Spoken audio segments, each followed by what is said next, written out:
You're listening to Inspire Change, a broadcast that strives to educate, motivate, and empower men to challenge traditions of masculinity. To guide us through the intricacies and intersections of emotions, relationships, and male identity is renowned psychologist, author, and speaker Gunter. This is Inspire Change. Before I begin the actual podcast, I would like to respectfully acknowledge the Gadigal people of the Eora Nation, who are the traditional custodians of the land on which I work. I would also like to pay my respects to their elders past and present. Hey, welcome everybody, all you lovely people out there. Globally, we're hitting a lot of different countries, and I'm really excited about the fact that so many people appear to be interested in inspiring change, both for themselves but also in their communities. Because if we change as an individual, we're going to have a positive impact on our families, our communities, and hopefully even broader than that. So let me ask you something. Do you know what the difference between meditation, mindfulness actually is? I get this question often put to me, like, what's the difference? And so in this podcast, what I want to do is I want to explore essentially the differences between meditation and mindfulness, because these terms are often used interchangeably, but they are not the same thing. Okay, so, I've been accused of being a bit anal about definitions.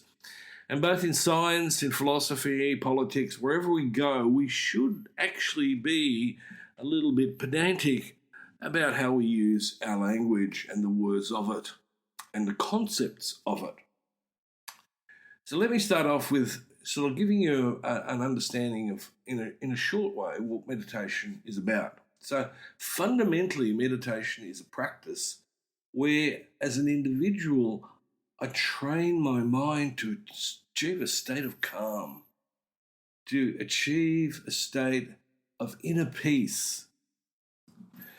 It involves focusing your attention on a particular object or activity to calm the mind and reduce stress.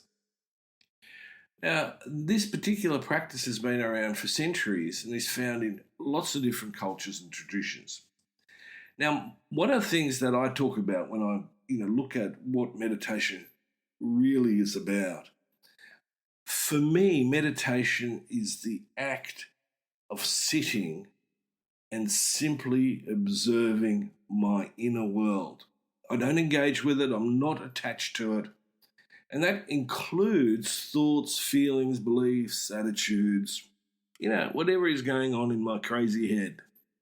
Okay, but I don't buy into it. So, if I have this flash of a thought to blow up the neighbour's, mailbox because he was, particularly noisy on a morning where I wanted to sleep in, I don't do it. I don't engage with that. I don't either freak out about the fact I must be an evil person for having that thought, but I also don't act on it. Okay, so the thought is not me. Now, mindfulness. Mindfulness is the practice of being present and fully engaged in the moment. It's the mental state where you are aware of your thoughts, feelings, and surroundings without judgment. However, the key difference between meditation and mindfulness is the fact that mindfulness can be practiced anywhere at any time, and it is simply a way of being. Now, here's the thing. The two fundamentally are actually linked. Meditation allows me to practice the capacity to be non-attached and therefore be able to be present and engaged within the moment with whatever it is that I'm doing. So while both practices involve focusing the mind, they differ in their approach and purpose. So meditation is the technique that helps you to calm your mind. Now, the upshot of this is that it reduces stress, right? especially if we're very good at using abdominal breathing in the process. And this is where I talk about, getting to the point of being able to really engage in meditation. You need to be able to release muscle tension, and you need to be able to breathe abdominally to get the real bang for your buck out of this process. So when I talk about mindfulness, imagine being able to be completely, as much as possible, present with whatever it is that you're doing. So let's take eating. Imagine, you're looking at the fruit bowl and you come up with this desire to have a piece of fruit. And you choose, your poison in a sense. It could be an apple, it could be a pear, it could be a banana, whatever it is, it could be a bunch of grapes. Now, at that point, as you choose and then bite into that piece of fruit, it is about being completely engaged with what it is that you're experiencing. All your senses, smell, sight, taste buds. And one of the things that happens with that is that it becomes a much more satisfying experience. Because, you're not rushing through this. So we can apply that to all sorts of things. Everything that you do in your life could be done mindfully. So let me get into explaining a little bit more in detail about meditation and then about mindfulness. So, as I said, meditation is often associated with sitting in a specific posture and focusing your attention on your breath or a specific object, such as a candle flame. So that's a good way to start off. Ultimately, the goal of meditation is to have a quiet, a silent mind, and therefore be in a complete state of calm. In Buddhism, they talk about shutting down the monkey mind, which wants to just chatter all the time and divert you away from the truth of being in the present. Now, there's lots of types of meditation. There's guided meditation, which is basically listening to a guided meditation recording that helps you to focus your attention on your breath or a particular object. Good starting point. Then there's transcendental meditation, and this technique involves repeating a specific mantra to quieten the mind and achieve a deep state of relaxation. Also, really a good way to start. Mindfulness meditation, and this is where we can combine the two more specifically, is a practice that involves focusing your attention on the present moment and becoming aware of your sensations, your thoughts, your feelings, but free of judgment, free of engagement. Now, the benefits of meditation are huge. A regular meditation practice can help you reduce stress, improve focus, help you to be able to concentrate better. But physically, physiologically, it also means that you can experience a lower blood pressure because your heart beats slower. And again, this comes with an increased feeling of calmness and inner peace. One of the things that I talk about when I work with people who are anxious is, when we're anxious, essentially we've got the foot on the accelerator the whole time. We don't lift it off. If we want to slow down, we keep the foot on the accelerator and then we put the brake on. And guess what's going to happen to your Ferrari? Eventually it's going to blow the engine, burn out the brakes and blow the engine. And believe me, I love the analogy in a way, because I like cars, of mechanistically seeing ourselves often as, we've got a Ferrari, but most of us treat it like the junk heap from next door that's been sitting in the yard and only gets used occasionally or exercised or serviced occasionally. Now, that might be a bit extreme, and some of you might take offence to this, but it's true. When I work with men, a large problem with a lot of guys is they take forever to go to the doctor, even when there's something seriously wrong. And they know it's seriously wrong often, but they just keep putting it off and off and off, and until the point where it's basically, in some cases, too late. Right? So let's take a look then of mindfulness and the practices that we can actually, the exercises that we can actually put together for this. Okay, remember, the goal is to be present in the moment without judgment. It involves paying attention to your thoughts, feelings, and sensations and surroundings, but in a non-judgmental way. So, unlike meditation, as we said, you can do mindfulness anywhere. You can practice it anywhere. I'm not a particularly patient human being outside of my work, and so cues for me are seriously frustrating. And so one of the things that I do is I just focus on the present and not on my mind that's trying to go, God, this is a waste of time. You could be doing something else, and why don't you get out of here and, look at the service. It's really slow. And why is this person, asking stupid questions of the, counter staff? They should have thought that before. Blah, blah, blah, blah, blah. Okay? Drop it. The whole bit is I'm in the queue, and eventually I will get to the front of the queue. And it sometimes doesn't even need to be that. It's just the experience of standing, which can in fact be quite pleasant. So there's lots of different techniques that we can engage with to cultivate mindfulness. One of the basic ones, and I think this is particularly useful, is body scans. And what this requires is you scanning your body from head to toe and noticing any sensations, feelings, tensions, whatever it is that you're experiencing right then and there.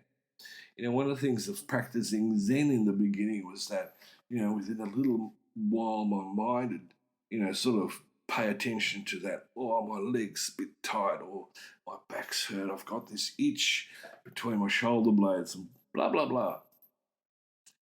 But eventually the body scan is simply to go through that and experiencing where there is a piece of difference in my experience, tension in my shoulder, my neck, and then we can just observe that.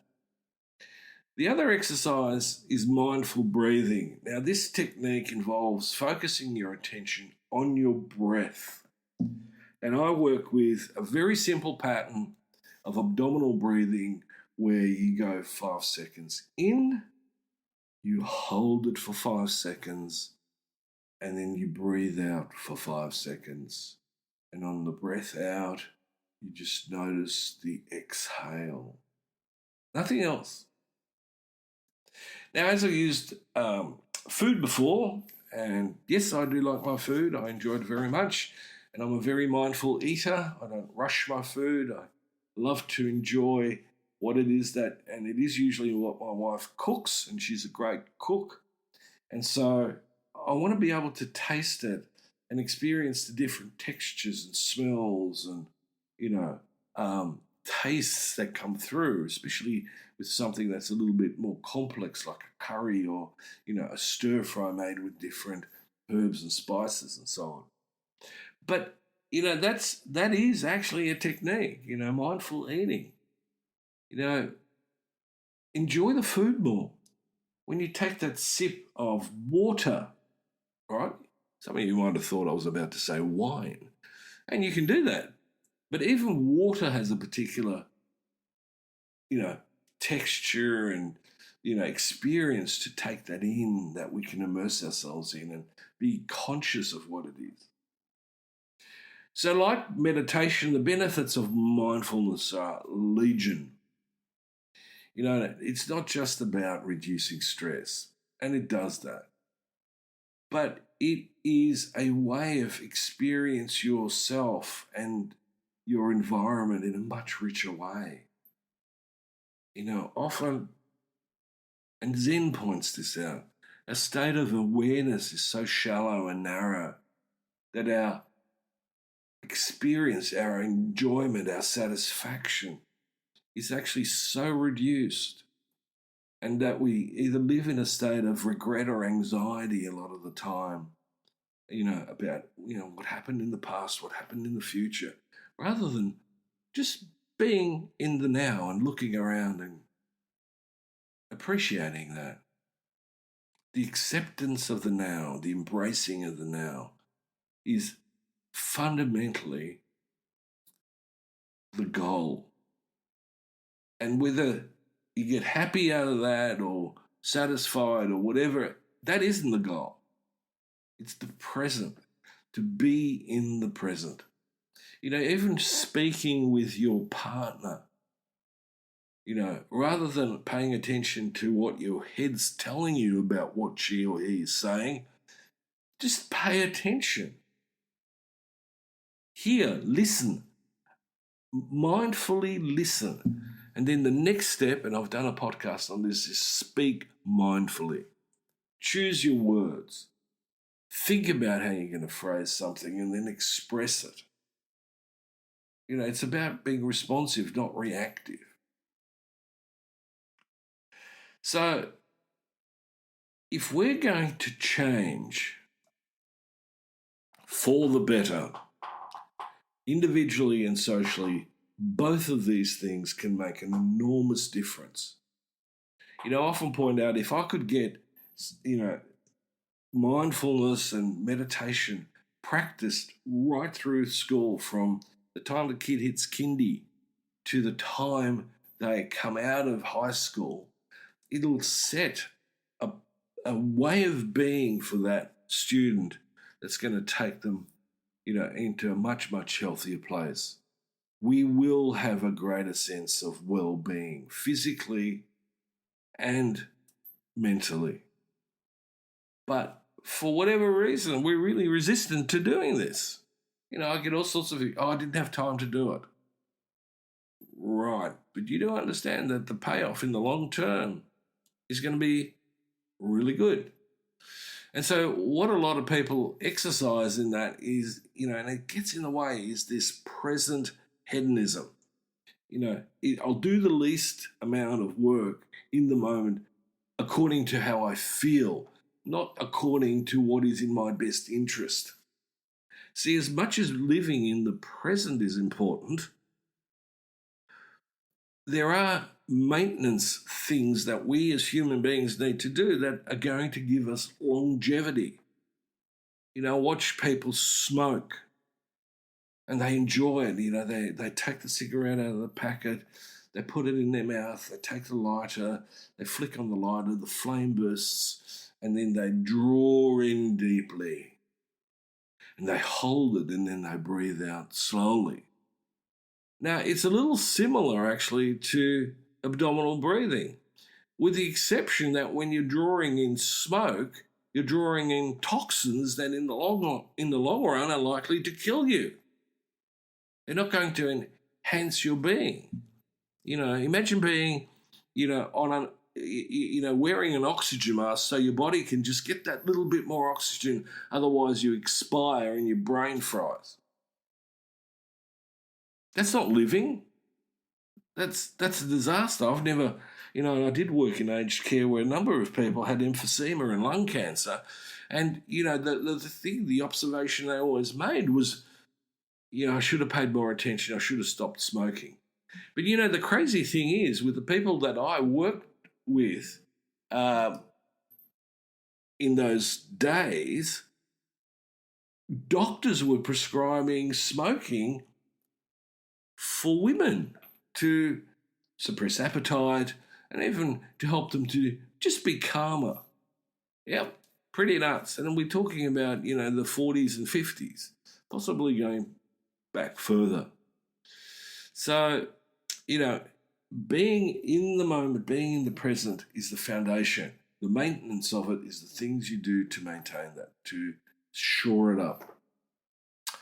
And on that note, I'll leave you with a whole bunch of things to think about. But now I hope you will understand the difference between meditation and mindfulness and how it can fit into your life to make your life better, longer. Until next time, this is me signing off. Thank you for listening to Inspire Change, a broadcast that strives to educate, motivate, and empower men to challenge traditions of masculinity. For more information on the Making Good Men Great movement, or for individual or group coaching sessions with Gunter, visit makinggoodmengreat.com. For inquiries regarding broadcast topics or appearing on the show, email Miranda at noirtainment.com. That's Miranda at noirtainment.com.